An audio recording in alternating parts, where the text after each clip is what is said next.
maybe.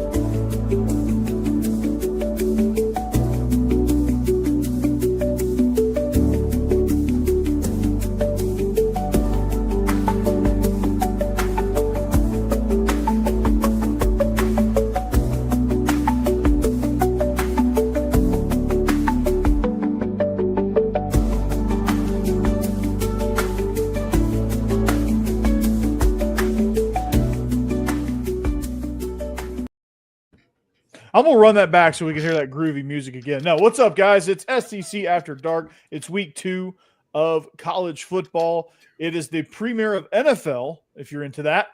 And we are back here. We are live on a Thursday. It's just a five-man weave here. So starting at center is Jake Thomas.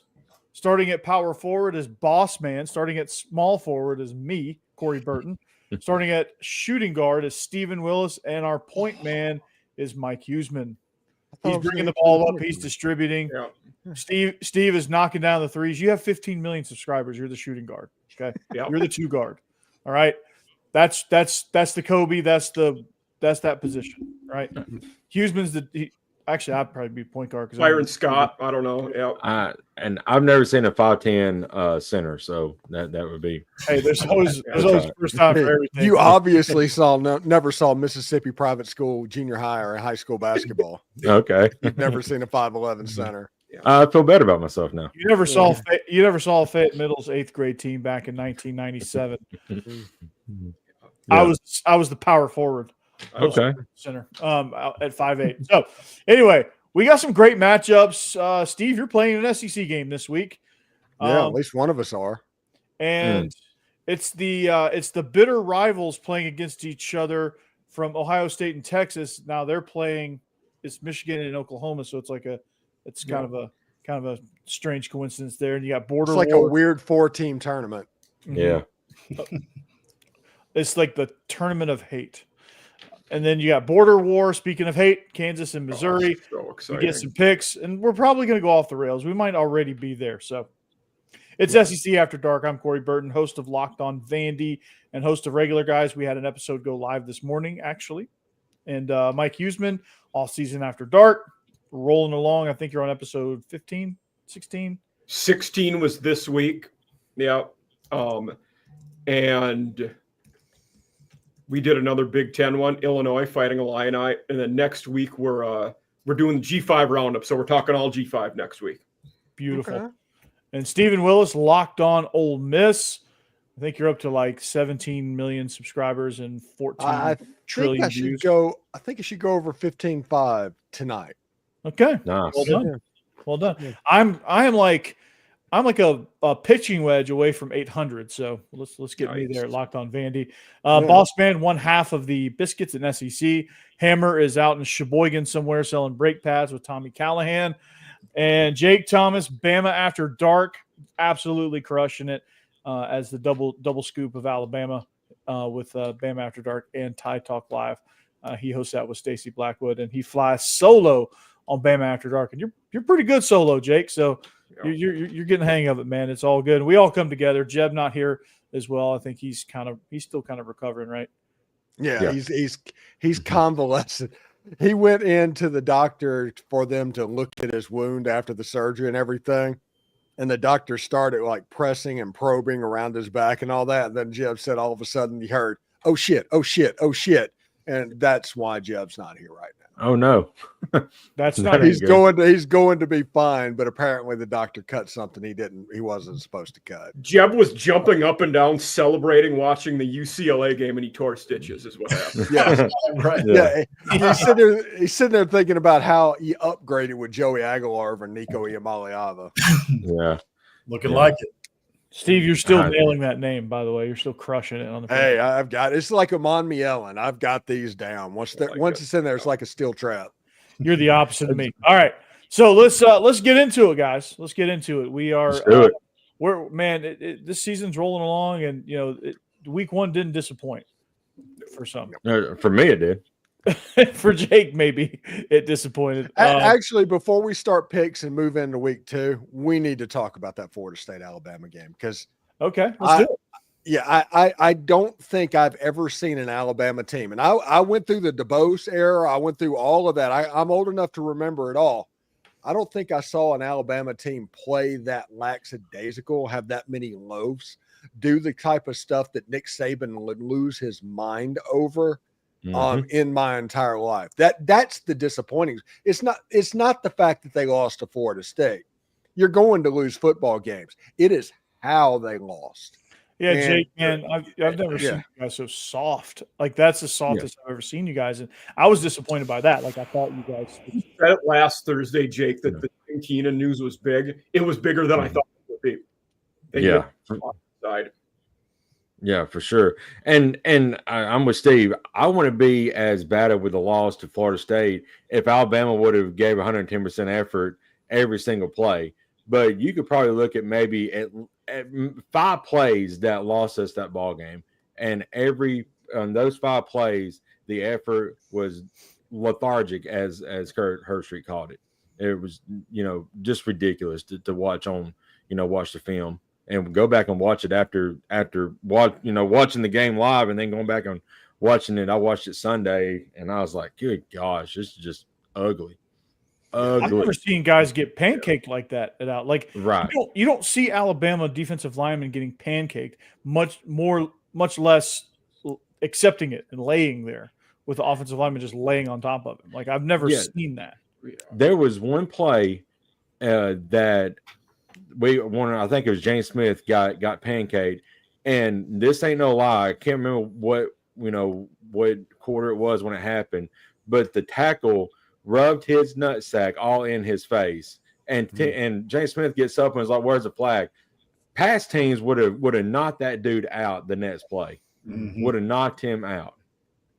Yeah, Cole Kubelik, of all people, the Auburn guy, Cole Kubelik, said he couldn't get over seeing an Alabama team being the absorber of his, not the person that was striking, not the person taking the initiative. We got 20 years of that Alabama team. It's almost like watching Stranger Things or some of those shows on Netflix like that. It was bizarre to see the elephant on the side of the logo and the numbers on the side of the helmet playing like honestly, that's a 7-5, 6-6 team. If they do that the rest of the year, they're going to go 6-6, and they're going to lose to Vandy again on their home field. They're going to lose to Vandy. And I have said, and I may have said it on this show, I've said it multiple times on mine and Tie Talk, but I'm scared to death of that Missouri game because it's an 11 o'clock game. It's at Missouri, and they have a running quarterback now. So I said before the season that could be a trap game. It very well could be a game that they lose if they don't play better on defense. I'm telling you, Ole Miss and Missouri are the 2 most underrated teams in the Southeastern Conference. Yeah, I agree with that. Yeah, Missouri. And I think the reason why Missouri is because nobody knew what Bo Pribula was going to do, and I mean that and they didn't get. Maybe we still don't. We need to see where the opponent too. Missouri doesn't get the benefit of the doubt.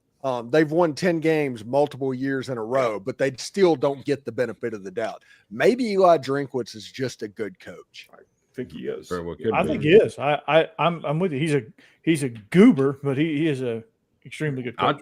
I'd take him. Well, that's what they talk about. One thing I will say. Right?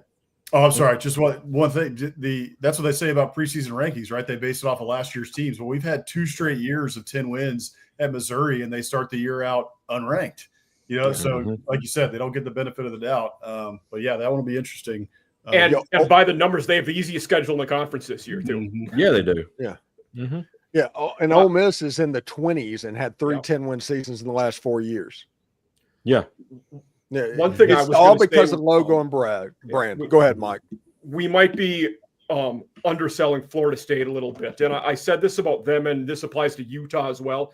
Last year was the anomaly. They're both very good programs. And Steve, I think you had tweeted this out. Castellanos was designed in a lab to play quarterback for Gus. Absolutely. Steve said that all the time. Yeah. The way they ran the ball with multiple guys, use shifts, motions, RPOs, they were a lot of fun to watch as a neutral in that game. They got faster. There was Yeah. so much interesting about that game. Like, maybe Florida State is back a little bit. That Doak Campbell environment, even in the rain, was great. I mean, it looks like maybe Florida State's environment, and their fan base is back to being bought in. Maybe it was just the Alabama game to start, but now that fan base has some juice, no doubt about it. But the biggest thing to me was just all the talk over the summer, and we talked about it on this show. Thomas Castellanos just running his mouth every time a microphone got in front of his face. It used to be, okay, we're going to keep comparing Saban and DeBoer here, obviously, because they were, it's back to back here. But in the Saban era, whenever anybody was running their mouth, one Alabama player would have a quote that week, and they would go out and shut them up on Saturday. And that didn't happen at all. Thomas Castellanos ran roughshod. Florida State was obviously the better team in this game. I mean, they took the fight to Alabama, and the biggest worry that I have coming out of it is, you guys have touched on it, it's the mentality. The mentality of Alabama does not look like what we have come to become accustomed to with Alabama over the last 15 years. They're bringing the fight to you, and that was not at all what we saw on Saturday, and they frankly looked extremely soft, and like a lot of these kids weren't bought in. I mean, we saw the clips of these kids lollygagging around the field on Twitter, that has to have you worried. I hope Kalen DeBoer doesn't seem like this type of coach, but if he's not, he needs to be looking over his assistants and saying, every position meeting this week, you better be chewing kids' asses out, because that was ridiculous. It can never happen again. Yeah, that was absolutely garbage. And they lollygag to the tackle. They lollygag in their routes. Oh, you're Bull Durham on me. All right. What does that make them, Steve? Lollygaggers. Lollygaggers. No, but how did we win 9 games last year? It's a miracle. Yeah. God, such a good movie. So one thing about Mike Norvell, I think this is kind of an underrated thing about what his situation is this year. Like, hiring Gus Malzahn is good, but I think it's even better because it frees Mike Norvell up from not having to call plays. And I think some of the difference in that game was made because for Florida State was that Mike Norvell was able to be the head coach, and he wasn't having to focus on what play he's going to call next and all that stuff. He let Gus do all that. He managed the game, and I think he was more in tune with it, and he was a better head coach because of it. And I think Sark could learn a few things from that. I think Sark needs to give up play calling too, by the way. Tony White's a very good D coordinator. That was a hire for Florida State too. That was a great hire. Yeah. How good is Florida football right now? Like with Florida and Miami and Florida State, all of them playing each other. By the way, you got a nice round robin this year. And USF and UCF both win their openers too. Yes. And let me say this, Mike, you brought it up about maybe Florida State is still inexcusable how the way Alabama played, but maybe Florida State's better. And when you, in this day of football, this era of football that we're in, college football, you can have a 2-10 season, go and buy everybody good out of the portal and become a better team the next year and win 8-9 games. I don't know if they're going to win 8 or 9 games this year, but for Alabama's sake, they better be, in the playoff hunt if Alabama wants to go back and look at this game and say, well, they're actually a better team than we was advertised and thought. So that's about the only thing Alabama can hope for. That's going to be interesting to watch, because so far in the portal era, what we've seen is the formula for success is to recruit very well, retain the best that you can off of that roster, retain as many of the guys as you can so you can build and have them in the program, and then backfill with a couple kids through the portal. There's a couple anomalies and exceptions to that. Ole Miss, to some degree, is one of them, but that has, for the most part, been the winning formula here. But now we're maybe, another data point this year could be Florida State, which basically overhauled the entire roster, through the transfer portal in the offseason. Maybe they are, right away, snap your fingers and we're good. And in 23, though, what Jake just described, that's how they got 13 wins. It's you return almost everybody. You target 5 or 6 positions where we need a guy, and they got the best ones out there. And maybe what that means is that, so let's get like 6-7 years into the portal era. I guess, what are we, like 4 or 5 years in now? Or 3 to 4, but let's get a little bit further down the line, because what could end up happening is the teams that do this are boom or bust, and Florida State may be the prime example of that. Year in and year out, you may not know what you're going to get. Yeah, the first national champion that was bought in the transfer portal happened a year ago. That was Ohio State, absolutely. Right. Yep. To get it done. Now they've recruited extremely well, but they didn't recruit national championship well. But they got that championship. So the question becomes, what does this year look like? I thought my pick going into the season was going to be a Georgia-Alabama SEC championship game. I'm obviously wavering off of that already. Yeah. I don't know at this point. I was LSU Texas. I don't feel great about one of those right now. I was Georgia Alabama as well. LSU lets you down, man. LSU lets you down. They probably will. I feel pretty good about them after last week. Yeah, you should. What for about sure. before we get further into picks here? We should take a heat check of everybody's teams here, just after week one. What is everybody feeling like? Because all of us got different teams here. We got the heat check on Alabama. Obviously, that was pretty rough. But Steve, heat check on Ole Miss. Then we can go around. Austin Simmons is a bust. No, smoking, like The Mask, that movie back in the 90s. Yeah, they did not play well Saturday night, and they won 63-7. Even if Georgia State is absolute garbage, they still did not play well and won 63-7. What does this look like whenever they put it together? That's interesting. Austin Simmons is going to be he's going to be the most talented quarterback to ever come through Ole Miss by the time he's done, I think. Interesting. Yeah. The ball just looks different coming out of his hand. Yeah, it does look nice. That lefty spin, man. Yeah, he looks. Yeah, I watched as a lefty myself. It's a beautiful thing. Is that what they called you back in the day, Corey? Mike Vick, the white Mike Vick, the white Mike Vick. Yep. Yeah. That's exactly what they called me. Fullback passes, no chance. They called him White Vic. I don't know why, but Yeah. Mike, South Carolina, man, you got to be excited about that one. I mean, it was ugly at times, but it was ugly. A nice win. They played two good. The first quarter and the last quarter were pretty good. The second and third were average at best. Beamer ball really came through. They played well on special teams. Sellers didn't throw the ball particularly well. He did what he had to do. He found lanes in the running game. Their O-line actually looked better than I thought they would. And on defense, I need to see more on defense just because I also have questions about Virginia Tech. Their receivers are good. They didn't look really good anywhere else. So I got to know more. Dylan Stewart, he was – can y'all wait to figure that out? Blocked a lot. And then he showed up when he had to and got a sack and made big plays, but he was absent for a while too, which maybe the nature of that position is going to happen sometimes. But, yeah. I want to see what Vandy and Virginia Tech looks like.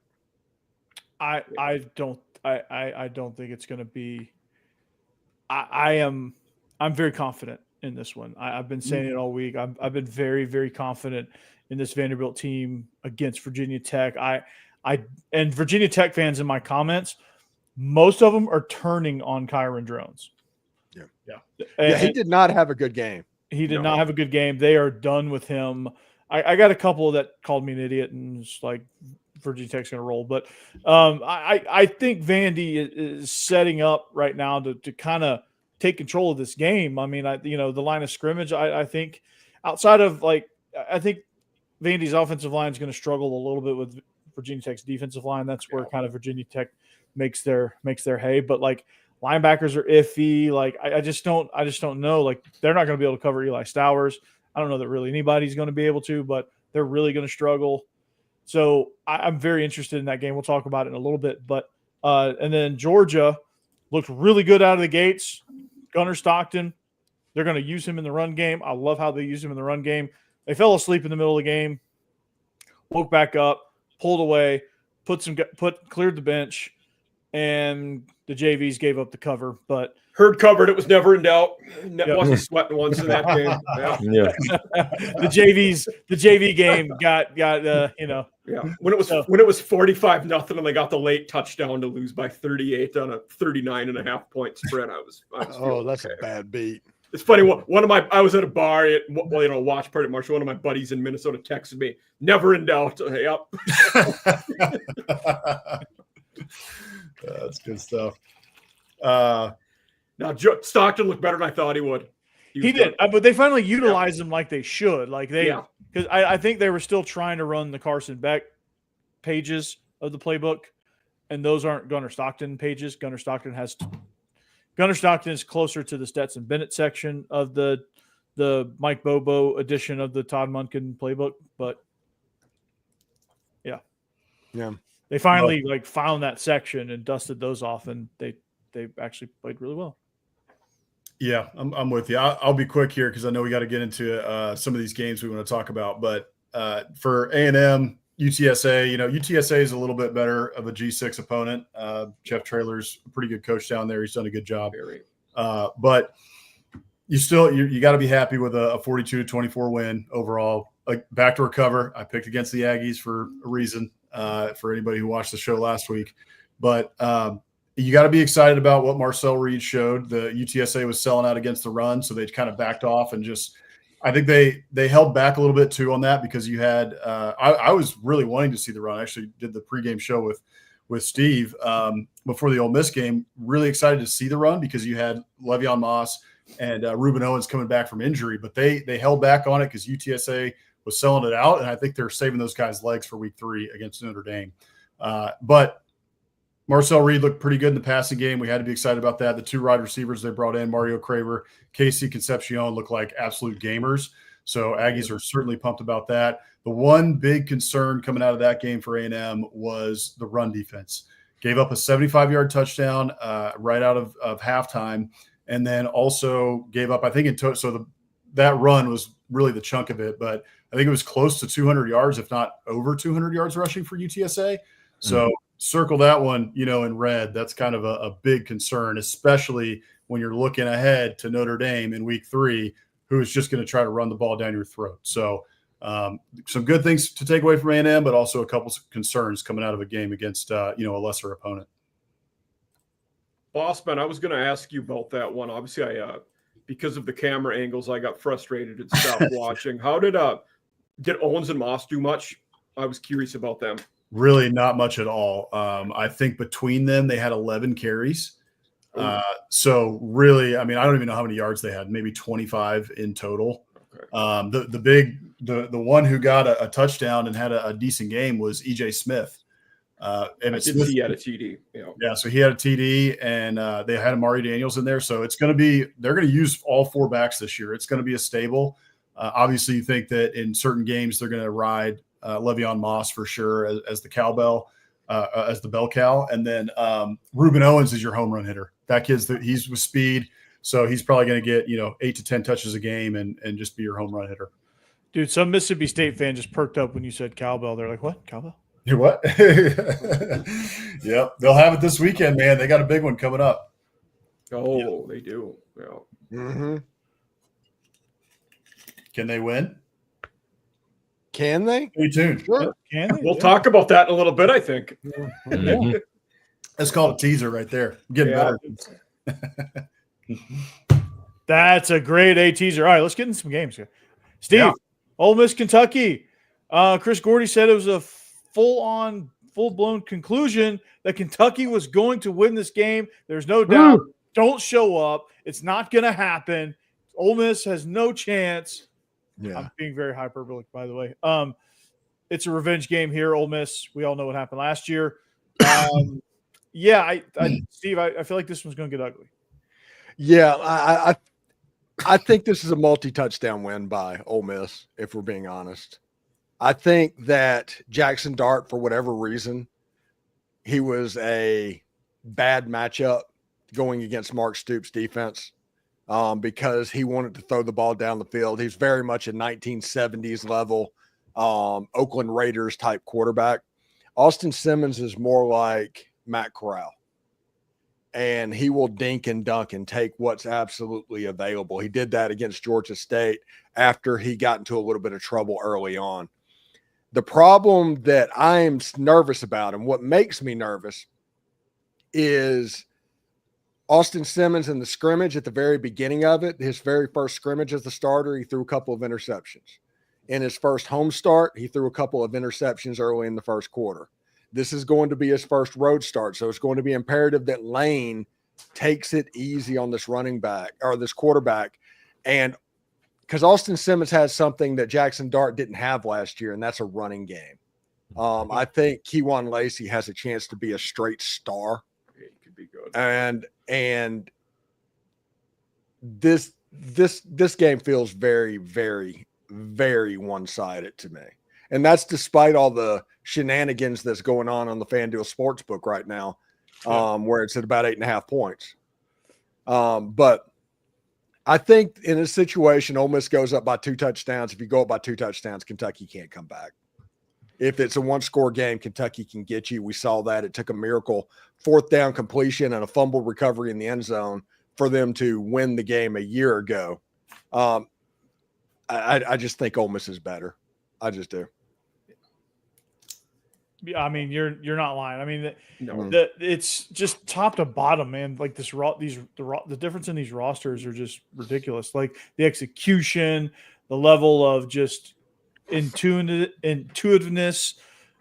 I just tried to say a big word there. It didn't go well.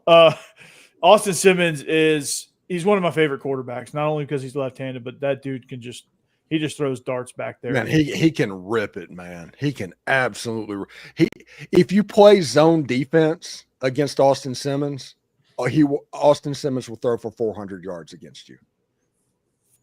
His arm strength, you can't factor it. You think you can get over and make a play, you can't. You're going to have to play man, and once you play man, Ole Miss just has some dudes on the outside. I just don't think it's a very good matchup. I didn't think last year was a good matchup either, and you saw what happened though. Well, I think Yeah. Ole Miss really just kind of played into what Kentucky does well, and just Ole Miss just kind of got lulled, and then it just became too much, too overwhelming, and they just got in the muck so deep that they couldn't recover. Yeah, Mark Stoops wants to create a rock fight. He wants to he's putting together a video resume for the Iowa head coaching job. That's what he's doing. And he has turned Kentucky into Iowa, and it's just hard to deal with that defense. And like I said, if you can get a couple of scores up, if you're 2 scores up, it's going to become 4 scores up. But if it's only 1 score, they have a chance to get you. So, Steve, kick us off, man. Like, obviously, you're picking Ole Miss. Yeah, I think Ole Miss wins this game fairly big.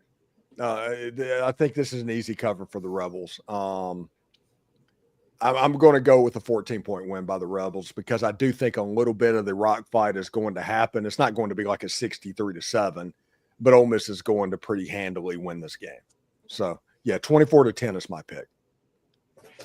Yeah, I'm going Ole Miss as well. I mean, I think it's just such a mismatch. It'll be tight for like the first quarter while Ole Miss is stuck in the mud a little bit on the road, and then they'll kind of figure out, they'll get unstuck, and then they'll do their thing, and Kentucky will have nothing that they can absolutely do about it. So Austin Simmons is going to have a big game, and there you go. I think the key is Kyron Lacey. Kyron Lacey is the weapon that they didn't have a year ago. They could throw the ball a year ago, but running the ball, his contact balance is pretty special. And if they start looking in the backfield and the play action becomes more effective, the deep shots become more effective, all of that, I think Ole Miss wins this game pretty easily. Yeah. Looking at this game, I found some fascinating things. So I went back to 2001 looking at this game. That's the last time Ole Miss covered as a favorite. Kentucky hasn't covered as a favorite since 2006. So in this game, for whatever reason, the underdog is almost always covering the spread and keeping it close. I don't know if it's something about these two teams. I mean, Stoops has been there forever. There has to be something to take away from that. I am going against the trend and picking Ole Miss like everybody, but I found it interesting that the dog in this game almost always covers. See, this is why you're the shooting guard right here. Just the comments. This is why you're the shooting guard. Yeah, that's good stuff in the chat. Boss man.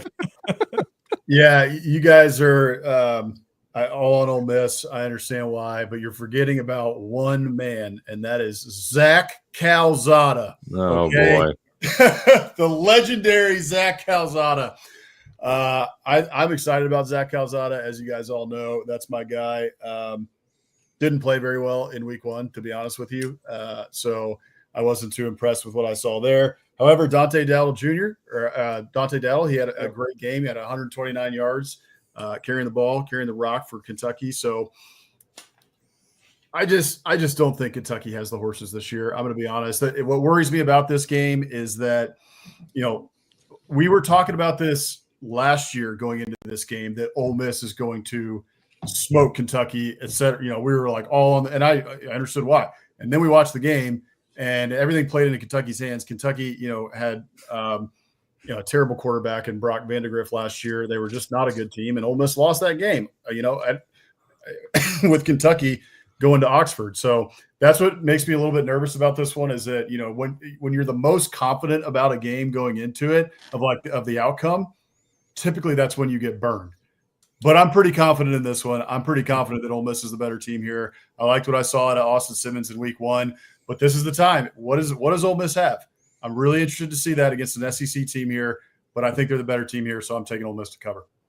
Yeah, I think Dante Dowdle for Kentucky had like 130 yards rushing for the game, but one of those was on a misfit when he could have walked into the end zone on a 75-yard touchdown or something like that. Other than that, he would have had like 16 carries for 45 yards or something like that. And that is that's interesting. Remember, Kentucky does not have the weapons that they had even a year ago. There's no Barry and Brown. There's no Dan Key. I would take Brock Vandegrift over Zach Calzada. Boo. Yeah. Austin's like, I quit the show. Yeah. Which, by the way, walk out. Me and Peanut Butter Posse are leaving right now. Yeah, just so you know, Calzada is like a more difficult way to eat a pizza or something like that. Isn't that the joke? Calzada, baby. So, yeah, it's like I said, the only thing that has me concerned is what happened a year ago. Ole Miss is clearly the better team in this game. I mean, he might not be wrong on this one, but Toledo. That guy was right about Toledo, by the way. They are a good team. Yeah, they are a good team. They are a good team. They also outgained Kentucky. Right. And yeah, it was a couple of things like, what are we even doing here? Dude is pumping some serious sunshine right now. God, they also had Tucker. They also had the better QB in the game, and Tucker Gleason. We'll say that. Bring it on. There's a lot of hope. I do think that Zach Calzada's on getting benched alert if he gets off to a bad start Saturday.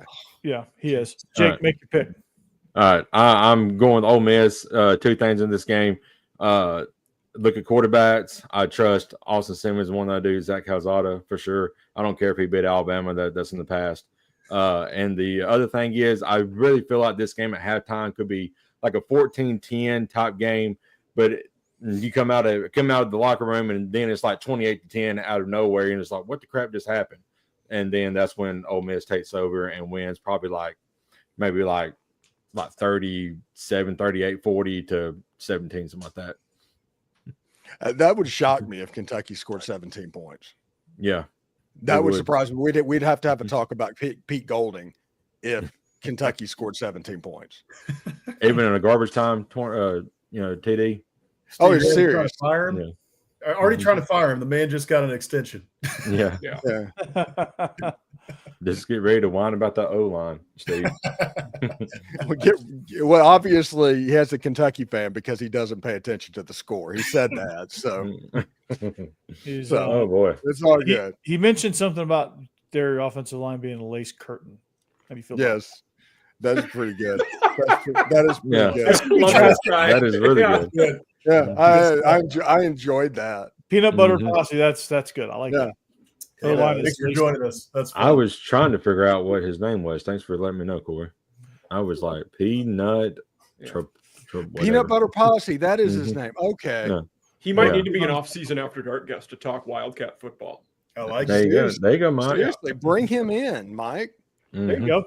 He obviously knows what he's talking about here. He's breaking it down for us. He can pinch hit for Jeb. or Hammer. I'll spend an hour telling him why John Summerall should be his next head coach. Oh, yes. that'd be good. John Summerall is going to be absolutely be the next Kentucky head coach. And then he will absolutely have something to trash talk. Yeah. But if Hammer doesn't come back with his Fu Manchu, peanut butter posse, you're up. Yeah. Hammer's fired. Hammer's fired if he doesn't come back with his Fu Manchu. So, all right, Michigan, Oklahoma. What do we like about this game? It's John Mateer. He burst onto the scene with Oklahoma, had a monster game. The score was kind of weird. Steve, you mentioned that in the squad show. Yeah. But it didn't match up, but I think there were some other things that happened. But John Mateer finally going to go against the team with the pulse, so we'll see what he does there.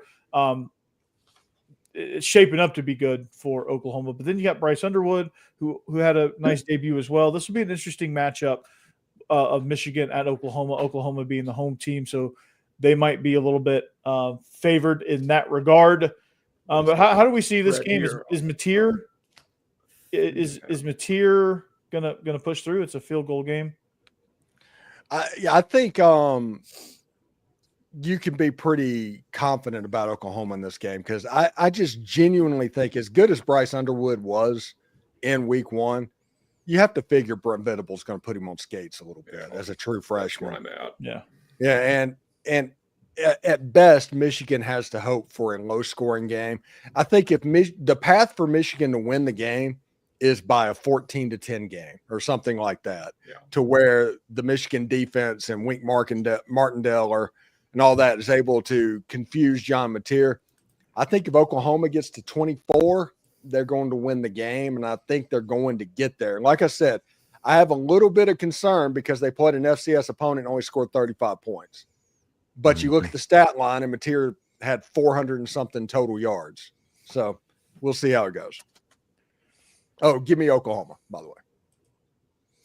Yeah, I'm with you right there. I think Mateer's going to be like, I like Arbuckle, and I think he's gonna have some things going with this offense. I think he's going to really kind of put Michigan on their heels. Venables obviously going to do the same defensively with against Bryce Underwood and trying to confuse him. And I think being on the road, being against an expert defensive coordinator / head coach, I think Underwood's going to struggle in this one. And I think Mateer being more of a veteran guy, meaning that he has experience and he's going to – I think he's going to have another big game here. I'm going to take the Sooners as well. So am I. Boomer Sooner. Boomer!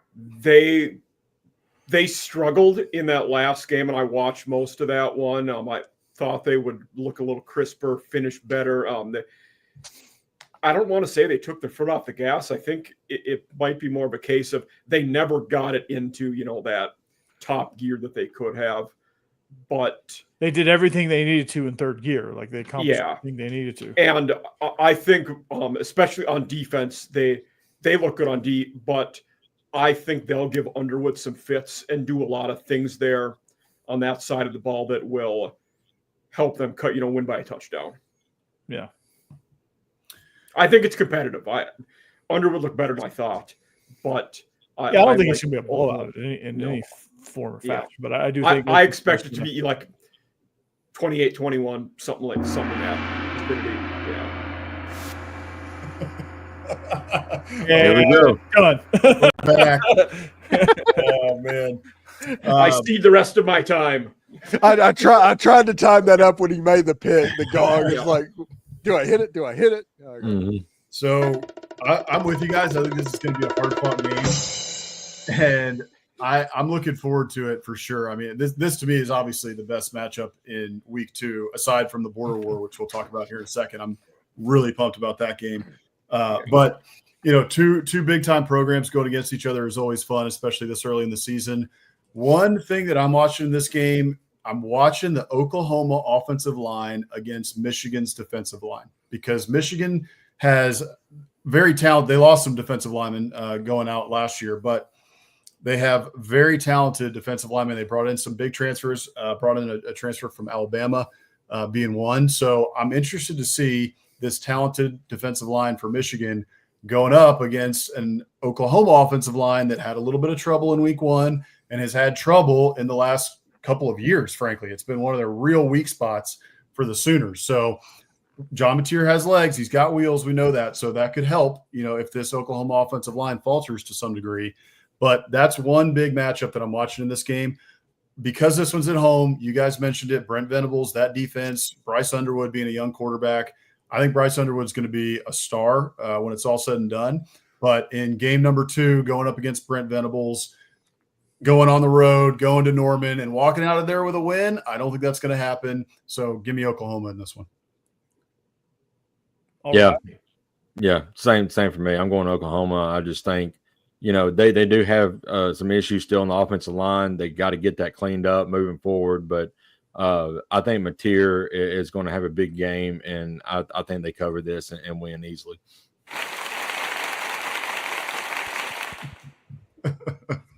And we're live for a studio audience. This show is run by children, apparently. Jeb was the only naysayer in this one. Jeb was on Michigan. He was the lone person. I'd like to know his thoughts on that, but unfortunately, he's not here tonight. Let a naysayer know. All right, Kansas at Missouri, border war. This is actually going to turn into a really good quarterback tool. We wasn't sure if it was going to. I think it will. Bo Pribula, Jalen Daniels, 2 extremely dynamic quarterbacks, 2 teams coming off of games where they were electric.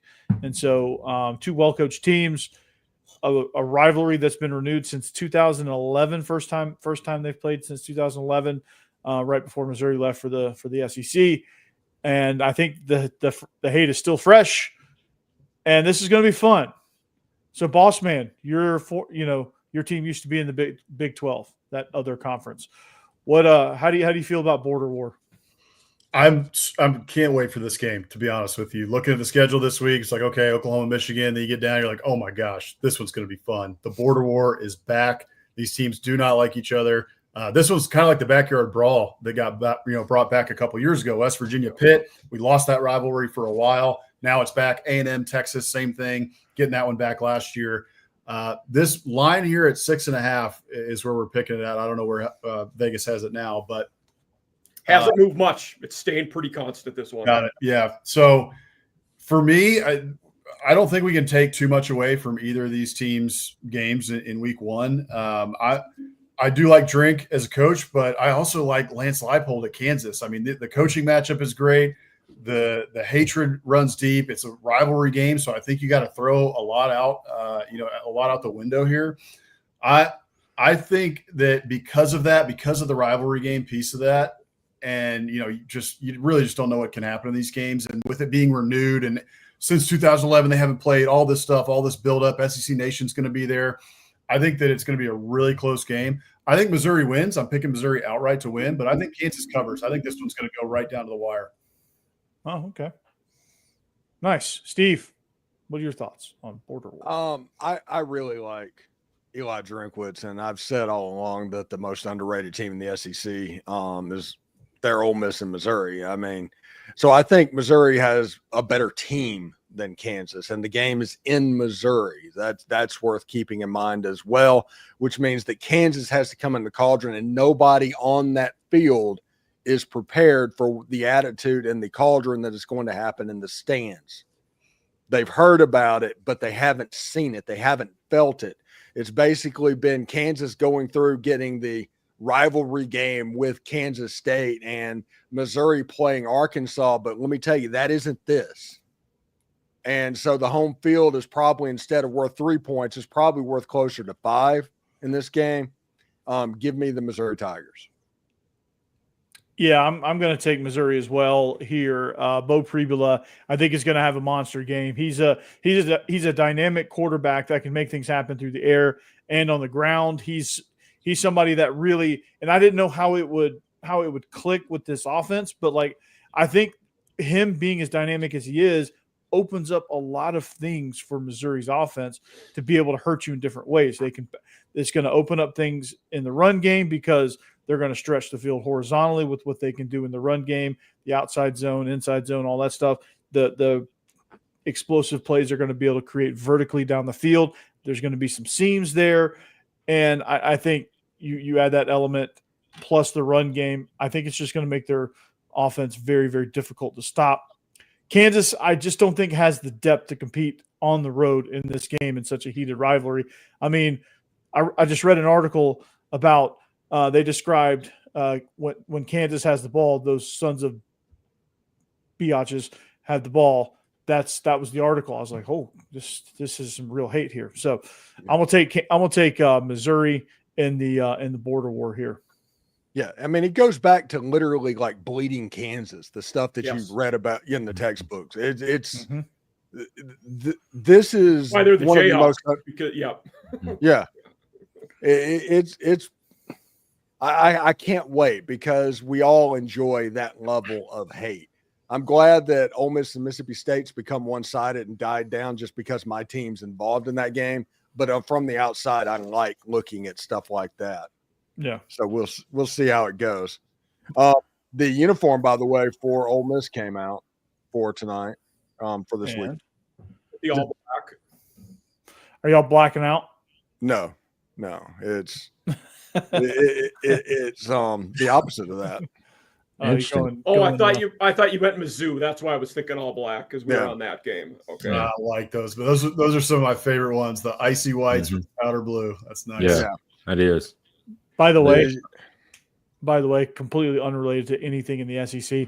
Ohio State's playing Grambling, and they asked the Grambling head coach what his thoughts were on Ohio State. And he said they've got a great band. We've got a great band. We're going to compete as a band. And My favorite thing about Grambling is their fight song is literally the music to "Oh Christmas Tree." That's cool. Yeah. Oh, Grambling. Oh, Yeah. Played him twice when I was back in a show. yeah. Most schools ripped their, the tune off of something. That's funny. Grambling picked that one. Yeah. Mike, man, you haven't picked this game yet, have you? For me in this game, that number is important a lot at 6.5. And one thing with Kansas that we haven't talked about, and it's kind of been a trend in Leipold's career, they're probably a top 10 O-line this year. They have one of the best centers in the country in Bryce Foster, former A&M guy. And then both their guards will be NFL players in Amir Herring and Kobe Baines, both transfers. But they're going to get it done in the trenches, I think. And I'm with Bossman what he said. I do think Missouri probably wins. I do think Kansas covers us, though, and we're looking at a 4-ish 3-point game. So I am, if the spread would have been 4 or less, I would have been on Mizzou. At more than the 4, I'm going Jayhawks to cover. All right, Jake. Yeah, I'm with you guys. I'm picking Kansas to cover. I really think that Missouri wins. But two things in this game: Kansas got to get off to a hot start. And the Fresno State game, and they beat Fresno 31-7. Fresno's a pretty good team in their own right. Jaden Daniels went 18 of 20. So I mean, he's got to have a big game for Kansas State compared to this game. And then I know they played Wagner last week and then Fresno the week before. But so far, Kansas has not given up any points in the second half. So that's going to be huge in this game as well to see how they play in the second half defensively.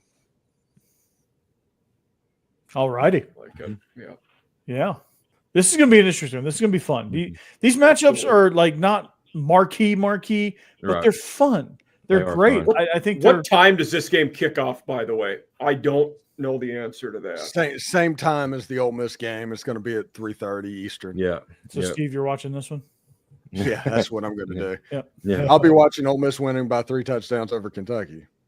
I will be watching this one. This is game of the week for me. I'm very excited to watch this. Let Peanut Butter commentate for you on that one. Thank goodness for multi-view on the ESPN app. That's all that I'm saying on that. Great job. Yep. Great job. All right. So, are we ready for the rest of our picks? Yeah, you got 15 minutes to do the rest of the games. So let's run. No pressure. Okay, Vandy at Virginia Tech. I'll start this one off since I am locked on Vandy. This is going to be a fun one. Kyron Drones versus Diego Pavia, the obvious storyline here. I think for once, Vandy's going to have a slight advantage in the trenches. I think Vandy's going to a slightly more explosive team because they just know their identity. I think Virginia Tech is trying to figure themselves out.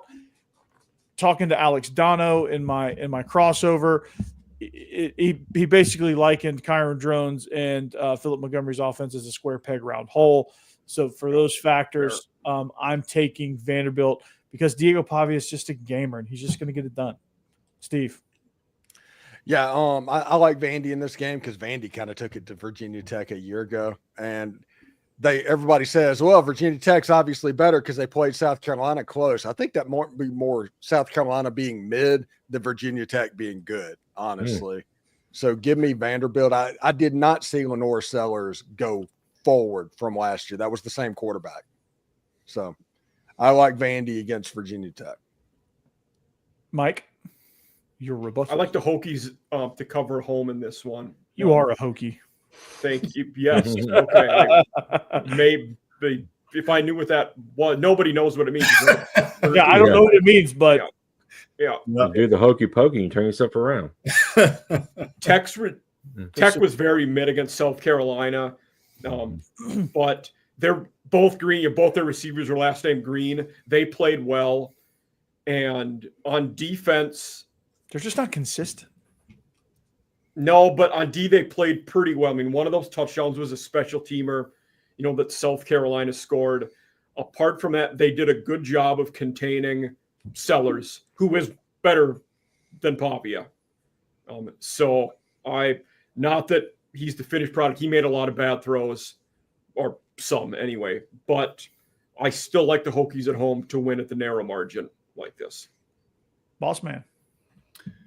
I'm with Mike. I'm taking Virginia Tech in this one. I picked Vandy in the preseason to go 4-8, and maybe I'm wrong. I'm happy to be wrong if I am. Vandy fans, don't hate me too much. I like Diego Pavia. He is a gamer, like you said. This kid just wins ball games. Doesn't matter how he gets it done. He seems to get it done. But I have been to Lane Stadium at night, and even if it's Vanderbilt, they know Vanderbilt was good last year. They know what happened last year with Vanderbilt.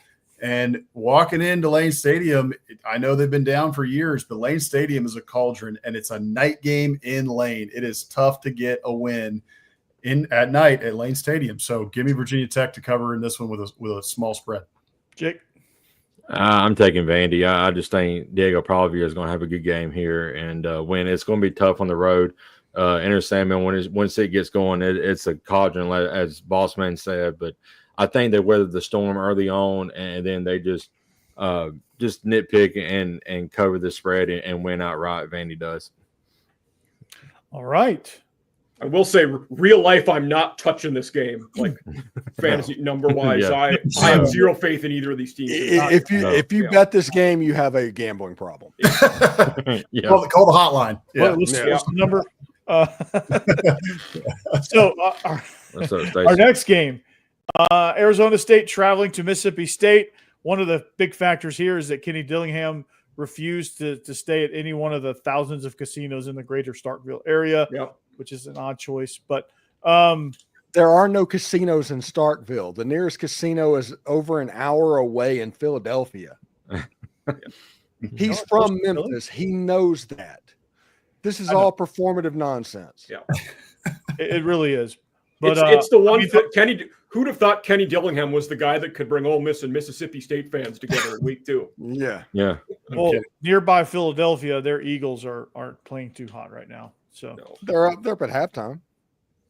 I know, but they should be up by more. But Jalen Carter got ejected, by the way. But anyway, getting back to this game, Arizona State coming in at number 10, I think, right? In the country. And they're 6.5-point favorites, which for a top 10 team versus a team that was 2-10 last year, it's kind of a tight spread. But I still like Arizona State here. I still think Sam Leavitt's going to be able to get it done. I do think they cover. I just don't think Mississippi State has the depth really to hang with them. It's going to be a good game for a little while, but Mississippi State and Blake Shapen, they're a respectable team, but I just don't think they get this one. I'm absolutely on Arizona State in this one at that. If this one was 9.5, I still might be on Arizona State. Like I get that they're on the road, but Sam Leavitt's probably a top 5 QB.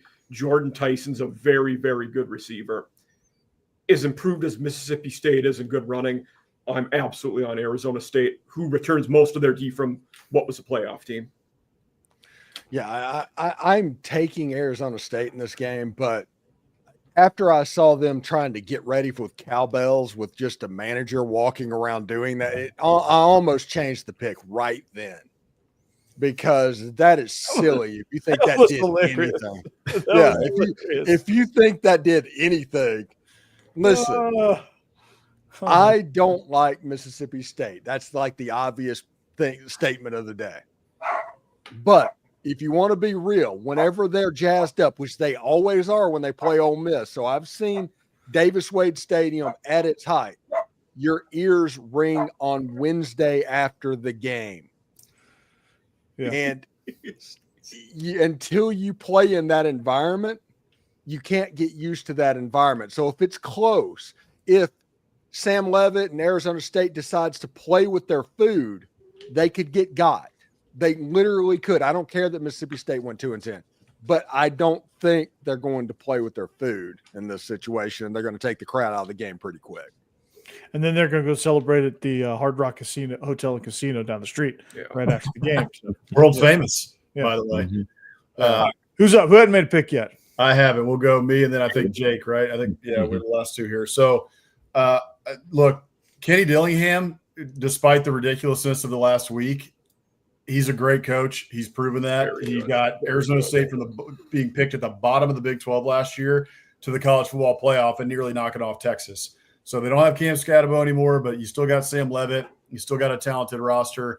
I just think that Arizona State is further ahead right now than Mississippi State. Mississippi State has a completely overhauled roster, as we've talked about in the offseason. I think 50 or 60 new faces in total on that roster, which is just ridiculous. So, first week, nice win for Mississippi State, but now it's time to face reality. I think Arizona State's the better team. It is nice for Mississippi State that this game is at night. So like you said, Steve, they can get got. Watch out. This is definitely an upset watch. Don't discount Mississippi State in this one. And if they do get a win, it would be a big maybe coming out party is the right word, or at least a reintroduction, because it would be a big, big win if they can get it done. But I don't think they can get it done. I think Arizona State's the better team here. I think they walk out with a win and cover. Allow me to reintroduce myself. My name is Arizona State's coming in. They are the number 2 team in the nation. Sam Leavitt looks like he's going to be a top 5 pick, as Mike mentioned. But I told you guys that I had a surprise pick in our chat this week. I'm taking Mississippi State outright to win this game. Jeff Lebby needs a signature win. I think he gets it right here, especially at night. Cowbell, it's going to be crazy down there, and I think they win, and it may be by just a field goal, but I think they get it done here. Yeah, Hammer. 1 point or 20, it doesn't matter when you're playing the number 10 team in the country. Yeah, right. Hammer and Jake, by the way, Hammer also picking Mississippi State. So you guys going out on a limb here. We'll see. We got to get back in it. We're 6-10. Do the state fans rush the field if they get a win in this one? Oh, probably. Oh, yes, absolutely. Sure. We should. Yeah, definitely. Mm-hmm. And it would be worth every penny. Okay. Our last game that we're going to really talk about, we got to do this very, very quickly, and then I'll recap some of the other picks. So I don't think we have time to explain any other picks. But Florida hosting South Florida. I like the Gators here. Lagway is going to have a great game. It's going to be a tough go. It's 17.5. I may regret that based on what South Florida showed me, but I think the Gators are going to get it done. I think they're going to barely cover. It's going to be like a 20-point game, and they're going to pull away late. Jake. I'm actually taking USF to cover. I don't know if they win, but Alex Goulash is becoming a really good coach down at South Florida. He's really got that team, running on all cylinders right now. So I think they can keep this close and cover the spread, but I think there's just too much juice in DJ Lagway's legs and his arm, and I think Florida outright win this game. But I like USF to cover. All right, somebody jump in. So spread here, that's for Stacy. Spread here is 17.5 on Florida. So So, I great just spread. quickly in this one, I think that DJ Lagway is too good of a quarterback. I think that this Florida team is talented. I think they're going to be solid all year. And I think we may have seen Alex Golesh is a good coach. I think USF is a pretty good team under him. However, I'm a little bit curious if we saw some fool's gold in week 1 against Boise State. I'm not really sure how good Boise State actually is. Ashton Jeanty was everything for them last year. They no longer have him. I don't know if Boise State's that good. So because of that, because I think Florida is a very good team this year, DJ Lagway is the man. I've been talking about him for a long, long time. As many of you and others are high on him as well. I'm taking Florida to cover here. Yeah, Florida's schedule coming up is a game against LSU, Miami, a road game at Miami. This is just in September. This isn't down the road. This is coming in the next couple of weeks. So there is an overlook factor that's going to happen in this game. And they go to LSU next week. Right. Yes. Yeah. So I'm thinking to where Florida is going to play with their food for a little bit. And I don't know if there'll be enough time that once they click it in to get it to 17.5 points. So give me South Florida in this game. I'm also on South Florida to cover that at those margins.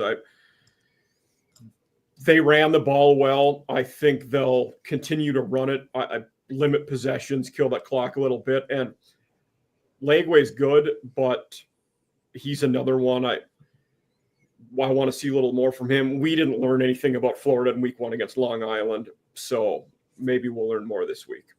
Mm-hmm. Yeah. We didn't learn anything from Florida against Long Island. No, we didn't. No. I think Florida wins. I'm just picking USF to cover. Yeah. For that. Yeah. That's kind of the way it is. Florida wins, USF covers. Yeah. All righty. Now, some of our other games, has everybody picked? I think so. Yep. Yeah. All right. So A&M, Utah State, we were all, except for Jake and Hammer and Mike, we were all on A&M minus 29.5. I think it's just more of a points thing, right, guys? Yeah. Run heavy teams cover that big spread. That's how I look at it. Yeah. I just realized that I forgot to change this in the sheet because I was making a little tongue-in-cheek joke, but I'm going with the Aggies in this game.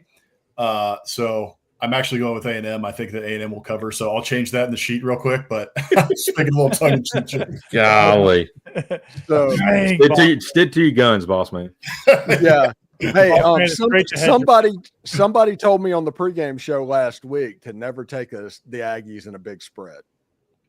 And this week I'm going against that, and we'll see what happens. Yeah. I think I'm probably wrong, and I'll probably regret it. The Roadrunners covered on him last week pretty easily. Backdoor. Yeah. Boss man called it. Yeah. Hey, Hammer was texting me because he was like, man, I knew not to take them against this big spread. And I said, I told you, man. And then he was like, I'm feeling pretty good. Yeah, you're the idiot. And I said, watch, they're going to backdoor cover. And boom, there it was. Touchdown, like next play. Yeah. I think Georgia and Tennessee are going to cover their spreads. Georgia finally going to cover one against the Cupcake. There's no line, by the way. No line, yeah. Arkansas State. We're all on Arkansas except for Becky and Boss Man and Mike. Hey, this is a weird game. No, seriously, everybody wants to talk about it, but this is the first time that Arkansas State and Arkansas has ever played a football game. Yeah. It is going to be in Legion. It is going to be in their version of Legion Field and War Memorial Stadium in Little Rock, which is an absolute dump that the water doesn't. It's terrible. And Arkansas is getting ready for their conference season to start against Ole Miss next week. They traveled down to Oxford. There's a lot of stuff going against Arkansas in this game. Now, granted, Arkansas has better players than Arkansas State, but there's a little bit there to make that 22.5 a little bit of a weird line. Yeah, it is very weird, but it is Butch Jones. So, South Carolina State, South Carolina, we're all on board there. There's no line. LSU 37.5 over Louisiana Tech. I think that's pretty much a slam dunk, except for Jeb and Jake and Becky. That could very well be too many points too, because Florida is next week and LSU lost to Florida last year. Right, pretty evenly split here. I mean, that looks I think we Are we even? I didn't. Yeah, we might be evenly split. Yeah. Okay. Never mind. Mm-hmm. We're not all taking that one. Yeah, we're evenly split on that, and Auburn versus Ball State, which, in the words of Zach Blackerby, ball is life, but ball is not a state. I'm picking Auburn because I'm probably an idiot. That's a lot of points. The points there. Hugh Freeze was the coach of my team. I am not going to take him in a 43-point line. Not a chance. Oh, good. 2 run-heavy teams. I'm not touching that spread. Yeah. Mm-hmm. Some of these lines are just too outrageous. I mean, 37.5, 43.5, 37.5, Yale, Monroe, Alabama. I'm just picking against the big spread. I guess I shouldn't have bet my whole paycheck on that one, should I? No. Just double down. Do it again this week. Okay. What's that number? Do it on Vandy, Virginia Tech. Yeah. There you go. What's that phone number? Yeah. Yes. And then Bama, I think it's pretty obvious Jake's on UL Monroe. Obviously.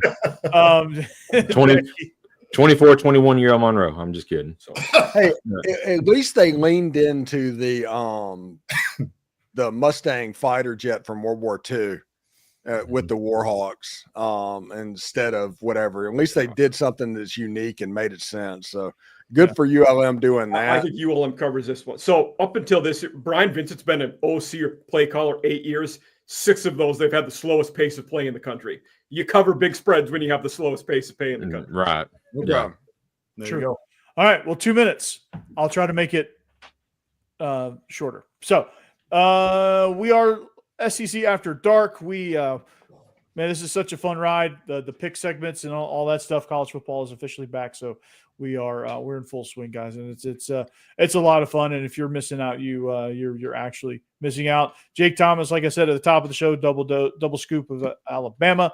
Bama After Dark is his solo mission. Tide Talk Live with Stacy, who's in the chat. I can't seem to keep his mind out of the gutter. That's a talent that I have, I guess. But they host the best Bama show in the world, and then Jake has the best solo Bama show, and together it's just really good Bama content. Boss man, one half of Biscuits and SEC Hammer. You should fire him if he doesn't bring back the Fu Manchu, but they do a good show nonetheless. Yeah, and, great show last night for sure. Thank you. Mm-hmm.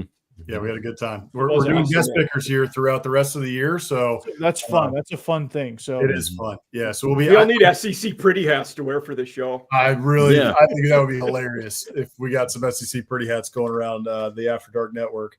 But yeah, we'll have guest pickers throughout the year, so we're really excited about that. I would love to have some of you guys on, but the problem is we do all our picks on tonight, so yeah. I think we may have to figure something else out there. But anyway, 50th show coming up. We've done 50 shows. 50 shows next week, which Awesome. kind of feels like it's flown by, but we're having a lot of fun over there. So check us out at Biscuits and SEC.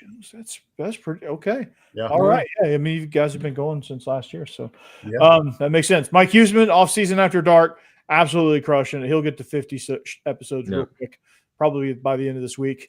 He's crushing it, man. He is. The pace might slow, but I have this thing called the dissertation I have to finish up soon. So yeah, he's writing his dissertation on the off season.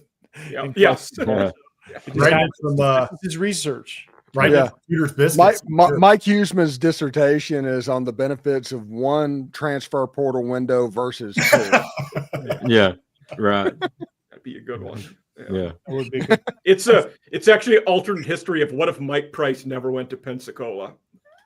Oh wow. Wow. Or the greatest what if in football history. What if the Miami Dolphins have signed Drew Brees? Yeah. Many what ifs, that's for sure. Yeah. Mm-hmm. Many what ifs. Anyway, speaking of what ifs, the Alabama dynasty doesn't happen. Nick Saban stays in Miami. Yep. I'll just pile on. Speaking of what ifs, what if you don't tune in to Locked On Ole Miss? Right. Both of you. What if you don't? Yeah. Yeah.